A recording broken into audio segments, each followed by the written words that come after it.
Dans ce 6e chapitre, nous allons parler de l'éditeur de texte.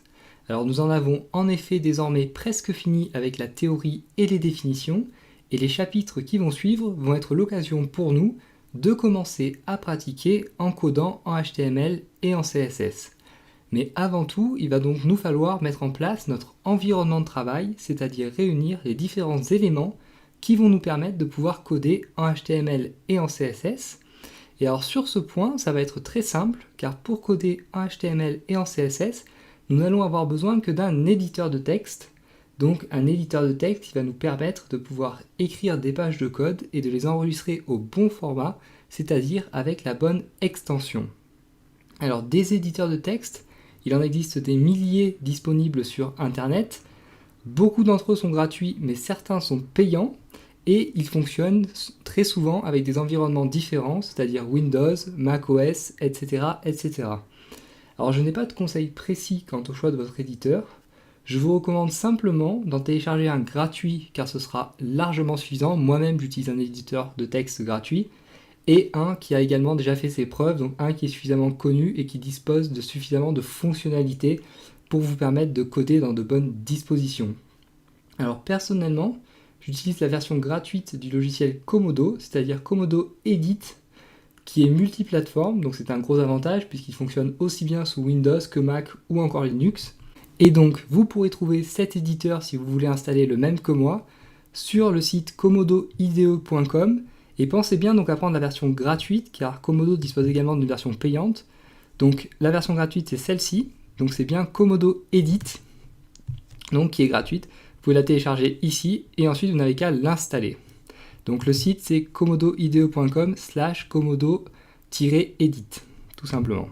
Alors une fois que vous avez choisi votre éditeur, vous allez l'installer comme n'importe quel autre programme et puis ensuite je vous invite à l'ouvrir. Donc si vous avez choisi Komodo Edit comme moi, vous devriez avoir une page de ce type-là. Si vous avez choisi un autre éditeur comme Notepad++, par exemple, si vous êtes sous Windows, vous allez avoir une page qui va s'ouvrir qui va être à peu près similaire à celle-ci.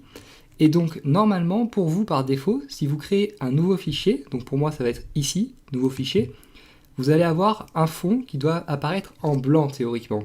Donc je vous recommande déjà de paramétrer votre éditeur afin de changer cette couleur de fond pour aller vers un gris foncé comme moi, car cela fatiguera beaucoup moins vos yeux. Vous allez très vite vous rendre compte si vous commencez à coder de manière un petit peu soutenue qu'un fond foncé est beaucoup plus agréable qu'un fond clair. Donc pour paramétrer les différentes couleurs de votre éditeur, donc moi il faut que je clique sur Komodo en haut à gauche, donc je dispose d'un Mac, avec un PC c'est peut-être un petit peu différent, mais ça va être sensiblement la même chose.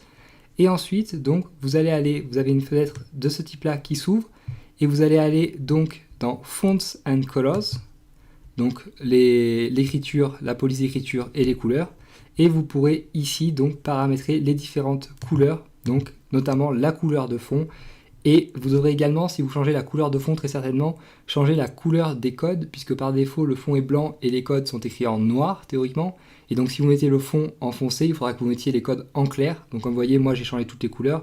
J'ai mis du vert clair, du jaune, afin que tout se détache bien et que vous voyez bien tout lorsque vous codez. Alors, faites l'effort de faire ceci, donc de paramétrer votre éditeur avec donc des couleurs qui sont cohérentes, car c'est vraiment une chose qui a de l'impact lorsqu'on commence à coder régulièrement et de façon assez continue. Donc voilà tout ce que j'avais à vous dire sur l'éditeur de texte. Donc deux choses. La première déjà, d'en choisir un gratuit de préférence. Selon moi, c'est la meilleure solution.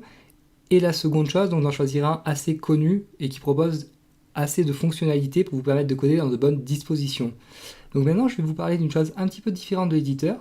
Donc je vais vous parler de sites qui permettent de visualiser son code en direct.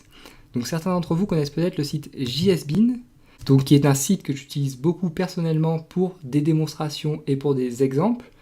Et donc ce genre de site, donc comme JSBean, JSFiddle, etc., etc., vous permet donc d'écrire du code ici et d'avoir en direct le résultat. Donc par exemple, nous allons pouvoir écrire un paragraphe en HTML et ce paragraphe va s'afficher immédiatement donc sur la droite de ma fenêtre. Vous voyez ici on a « Je suis un paragraphe ». On peut également écrire des titres, etc., etc., toutes sortes de codes, donc notamment du code HTML, qui va s'afficher immédiatement. Donc ces sites peuvent être très pratiques, encore une fois dans le cadre de démonstration ou pour tester des petits codes.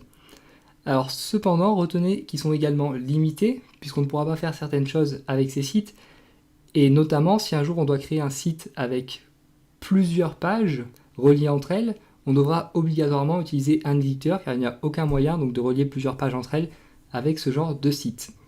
Donc pour le moment, je vous conseille de vous en tenir à votre éditeur de texte et de progresser en même temps que moi. Et vous utiliserez JSBean de votre côté si vous le souhaitez, mais pour le moment, véritablement, essayez de travailler avec votre éditeur de texte, car pour un débutant, je pense que c'est la meilleure façon de comprendre les codes que l'on crée et de progresser.